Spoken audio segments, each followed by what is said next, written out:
vamos falar um pouco sobre gente que não é lascada. Sayão, por que se fala tanto que os judeus prosperam? Ou que eles são ricos, ou... Sei lá, eu já vi falar até que os judeus nos Estados Unidos lá são os caras mais ricos dos Estados Unidos, são os judeus, né? Mas tem mesmo uma ideia de que judeu é mais próspero, né? Então, aí a gente tem, vamos dizer, os dois lados da moeda, né? Uma parte disso, eu acho que é um comentário que não corresponde à verdade e até meio maldoso e preconceituoso, né? Por quê? O japonês trabalha e é rico, falou, o cara é capaz, olha o que ele conseguiu. O americano, o alemão, o francês, né? Até o brasileiro, normal. Aí, se o judeu se deu bem, eu falei, o cara é judeu, hein? O cara, ele deve ter algum esquema aí, ele deve ter feito alguma falcatrua, algum negócio. Então, existe uma tradição antiga de que todos os judeus são milionários e que eles, de maneira ilegítima, acabaram por procedimentos de exploração dos outros, enriquecendo, e isso fortaleceu muito esse comportamento antissemita. Na verdade, eu conheço muito Israel, conheço muitos judeus em vários lugares do mundo, e tem judeu muito bem sucedido financeiramente, tem judeu classe média alta, tem judeu classe média, tem judeu que trabalha para pagar as contas, inclusive tem muito judeu pobre, inclusive em Israel. Então é um pouco mito, mas de modo geral, o povo judeu é muito bem sucedido. E qual é a razão disso? Bom, primeiro é simples, eles têm a Bíblia na língua original para eles lerem e entenderem. Então, uma das coisas mais importantes da tradição judaica é o valor da educação. Você tem uma ideia, tem até piadas judaicas famosas, né? E uma delas é que a mãe judia encontra a outra, né? E ela fala, como é que tá, né? O seu filhinho, né? Ele tá bem de saúde, né? E ela tá com os dois filhos ali, né? Um de 4 anos e um de 6, né? Aí ela fala, mas tá perguntando de qual? O médico ou o advogado? Né? Então essa é a mentalidade. Então, com essa perspectiva, muito da tradição judaica, desde os tempos antigos, na época romana, os judeus tinham um índice de alfabetização superior aos próprios romanos e qualquer povo da época, né? A segunda coisa, Duda, é que a tradição judaica ela não é tão influenciada por essas ideias platônicas e neoplatônicas que entraram no ambiente da cristandade. Então, o judeu não acha que ele está, de alguma maneira, sendo culpado porque ele prosperou financeiramente. Ele entende aquilo como bênção de Deus. Então, ele acha normal e acha justo e correto que ele vai fazer um empreendimento, que ele vai trabalhar e que ele vai ter sucesso naquilo.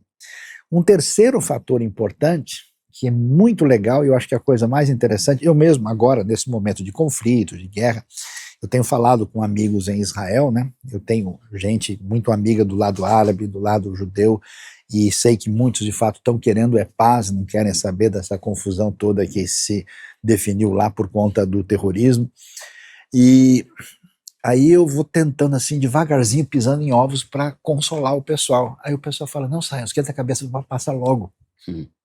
A gente vai dar a volta por cima. Os caras têm um otimismo que é doideira. Então, por exemplo, final de setembro, começo de outubro, geralmente você tem o Ano Novo Judaico, o Rosh Hashanah, festa das trombetas na Bíblia.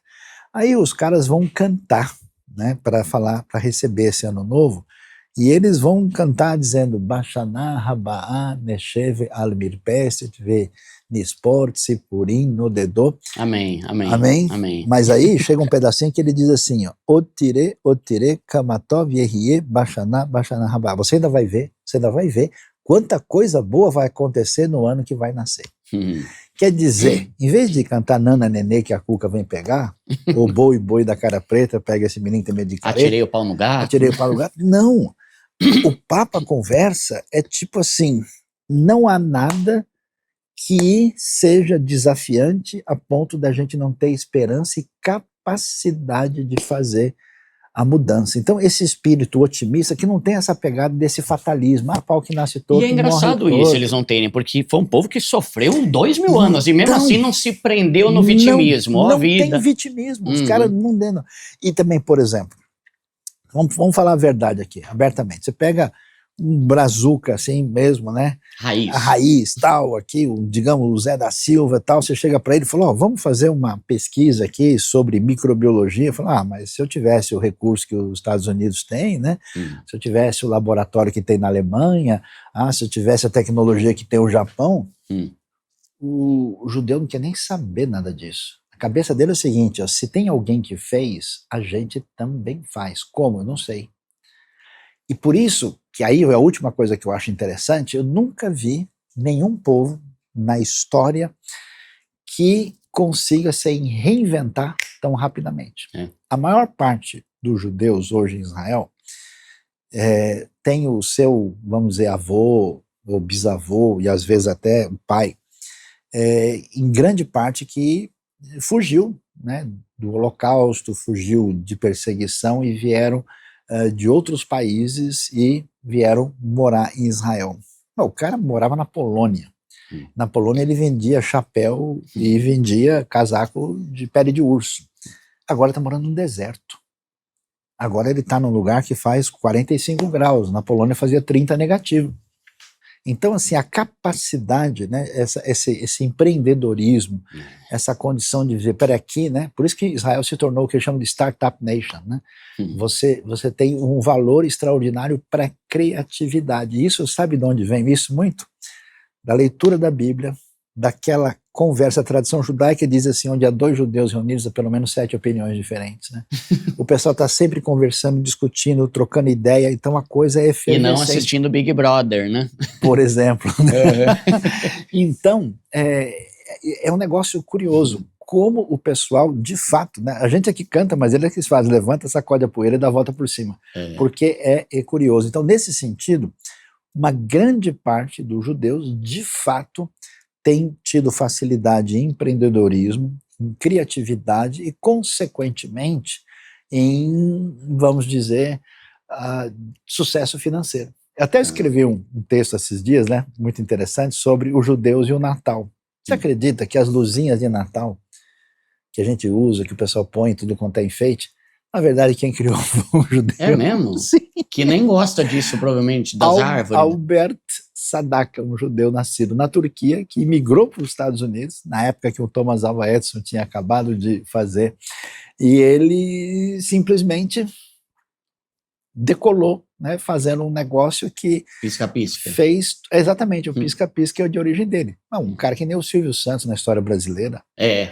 Ou mesmo o cara lá, que o Samuel Klein, que começou as Casas Bahia, numa época em que todo mundo falava que o Brasil não tinha jeito, que um monte de gente estava querendo ir para o exterior, o cara pegou e fez um negócio que teve sucesso por causa dessa atitude. Mas então, você acha que tem uma bênção especial sobre eles? Ou é uma questão de educação, em estrutura, em educação, tipo assim, de sempre aprender, sem esse papo besta que muito brasileiro tem de ó pobre, ó vida, ó azar, vou morrer pobre, nasci na pobreza.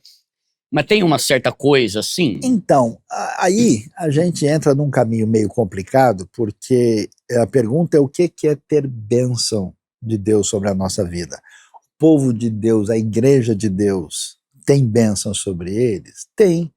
E tudo dá certo e não tem problema nenhum para a igreja. O povo judeu é abençoado por Deus e, por acaso, nunca passou por perseguição, nunca houve problema nenhum. Então, assim, o fato de que a bênção de Deus destinada a Israel, destinada àqueles que estão em aliança com Cristo Jesus, e a bênção de Deus para uma série, inclusive, de outros povos na Bíblia, além de Israel. Mas isso não significa ter o seu caminho facilitado. Essa cabeça que a gente tem, se Deus falou uma coisa legal, a gente deita sombra e água fresca e vai dar tudo certo. Não é assim. A bênção principal que você tem para o judeu e para o cristão é exatamente a orientação que ele tem na sua palavra, a revelação para a gente, que você vai ver lá. E quando esses princípios saem da teoria, saem do caminho esquisito e passam a integrar a vida, a comunidade, o jeito de ser, aí você colhe os frutos. Então, a maior parte dos judeus que tiveram um sucesso extraordinário em qualquer campo de atividade, 20% dos casos de prêmio Nobel são de origem judaica, e eles são menos de 1% da população mundial.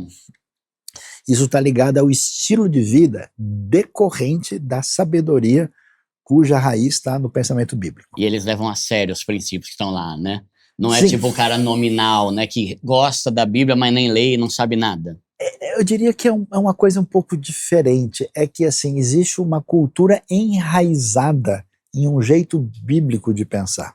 Tá. E às vezes você pode ter até uma pessoa de fora que é muito religioso e muito sincero e mais devoto e dedicado do que um judeu. Por exemplo, Einstein não era um religioso, mas ele foi criado nessa tradição. Então, a concepção que a pessoa tem sobre a vida, ela é marcada por otimismo, por fé, por expectativa. Porque quando você tem otimismo e expectativa e esperança para o futuro, você, no fundo, está mostrando que você acredita na providência divina. Quando você joga a toalha e diz que não tem o que fazer, você está dizendo, Deus abandonou a gente. Nem ele vai conseguir. Mesmo que você fale o nome de Deus 200 vezes por dia. Quer ver uma coisa bizarra? Quando você lê o livro do Apocalipse, qual é a razão do Apocalipse? É dizer pra gente que a gente tem que ter confiança em Deus, que a gente pode ter consolo da parte de Deus, apesar do que está acontecendo, e pra gente ter esperança. Os caras lêem o Apocalipse e ficam o quê? Morrendo de medo, apavorado que o anticristo vai pegar ele na esquina. Nossa. O fim do mundo, o Armagedon, só pensa, a cabeça é perturbada, ela só pensa no viés negativo. Então você percebe que tem um sistema operacional que é de outra origem, que acaba maculando a leitura da Bíblia e ela acaba sendo mal embalada, né? E aí complica. E aí quando você tem uma tradição judaica, em alguns aspectos ela tem um elemento favorecedor na importância da comunidade, na importância da educação, na importância do otimismo e na importância da criatividade. Tá, boa.